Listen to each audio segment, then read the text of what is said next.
What's up, everybody? Danger Rock here. Today we're going to be looking at the Spider-Man 3 room guards that were released by Thinkway Toys back when Spider-Man 3 came out in theaters. In the back here, I have this electronic giant talking Spider-Man, which was also made by Thinkway Toys. And I realized I have the two versions of the red suit and the black suit here. And I have him standing right in front of this guy right here. Because this guy here I picked up recently. This other one I've actually had for a while now.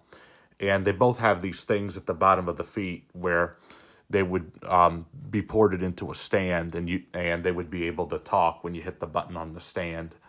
I don't have that, unfortunately. I got both of these loose. So I'm trying to find a way to take this screw part off of the bottom here so I don't have that, so I could just stand these figures up normally. However, though, this is a really nicely detailed figure, and I don't even know that it was made by Thinkway Toys until now. And it's really cool because the molds for it is really cool, and they're really highly detailed. And if you know me, you know the way I really love the Sam Raimi trilogy Spider-Man movies. So having, these in my collection, it was definitely a must-have for me. Like, just look at all the detail put into his mask here. Just look at the silver web lining, and we get this like white silver paint for the eyes. It's just really nice. The spider logo here, they nailed it. They also nailed it on the back here. I really, really like how this looks. I'm very pleased with it. And we could see right here is where it says that this came out in 2007. And this guy is loaded with articulation. So not only can you fully rotate his head, it could go that far up, and you could hinge it up and down pretty well. His arms go up that far. They rotate. They bend in the arms.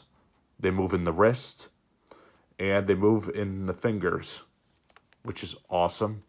He's got a really nice ab crunch right here where you can move him around a little bit. His waist can fully swivel, so I really like that. He has complete feet rotation right there. He's got a knee joint. It could kick outward that far. It can't really go far back because it's hinged right here, but that's okay. It can move right at the feet. It moves at the foot. And look, we even get toe articulation, and it goes that far up and down. And that's pretty incredible considering that right here, this is a figure that most people will display on a stand. So I think it's really cool that they went the extra mile and put all that in there. And even though his fingers, you could only get him into a whipping pose, just look at his hands right there, like the detail put into the web pattern right there. It looks absolutely magnificent. So I'm really liking this.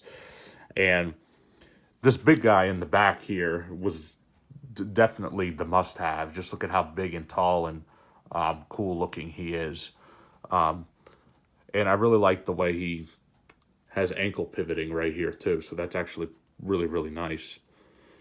So it's the small things of where you don't have to go the extra mile to put detail into a figure that you think it's a talking room guard. So it's kids might buy these. Collectors of Spider-Man are gonna love these. So they're like, let's just go that extra mile now.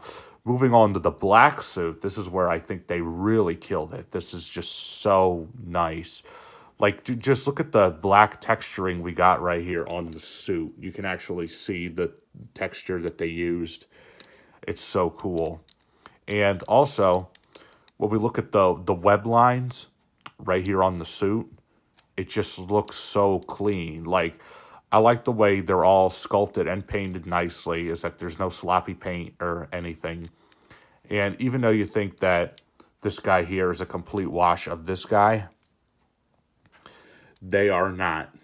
See, in the movie, when you look at the spider logo on the chest, when he changes to the symbiote suit, it actually does change. So these are not the same figures. And another thing that really gives it away is if we look at the two Spider logos on the back, that is film accurate right there. The red and the black are completely different. So I really like that they didn't just take this guy and paint him to look like this guy. I really like the way they made it film accurate and different the way it's supposed to be. And sure, all their articulation is exactly the same, but they are not the same figure. Like, if I display these two guys in my display cabinet right next to each other, you will be able to see a difference. You would be like, oh, the face sculpts are the same, just painted different color. And then you're like, wait, no, that's a different Spider right there on his chest. And that one right there has it, so you could really see the difference. But I feel like the black suit is what won me over. I've actually had this guy for many years now, and I never had the red and blue suit. You know, I just found them recently. So I definitely had to pick him up. One thing I think is really cool about these figures also is just like, if you can't get those like Marvel Legends Unleashed Spider-Man 3 figures, or you can't get the Sideshow Hot Toys Spider-Man figures, these guys will be great additions as well, which, to be honest with you, they were pretty hard to find. I mean, I guess you can find them on eBay. It's just new in the box. They go for hundreds of dollars, so I wouldn't really recommend it. And I feel like the black suit was actually harder to get than the red suit. So there was some difficulty in finding these. I could just imagine maybe these retailed for around 20 to 30 bucks at the time, or maybe they even went for 15. I'm not really sure, because I don't remember seeing any of these in store. I just remember seeing the Sandman Build-A-Figure Wave and all the Spider-Man 3 3 3/4 inch figures. I never remembered seeing these, and it's interesting how Hasbro and Thinkway Toys had the license to do Spider-Man merchandise. So I think that's really cool. It was when the Toy Biz era was completely fading out. That's when we got these guys. So when I first looked at them, I thought they were early Hasbro figures, but when I saw Thinkway Toys, I mean, the Thinkway logo to me just means I'm getting quality with my purchase.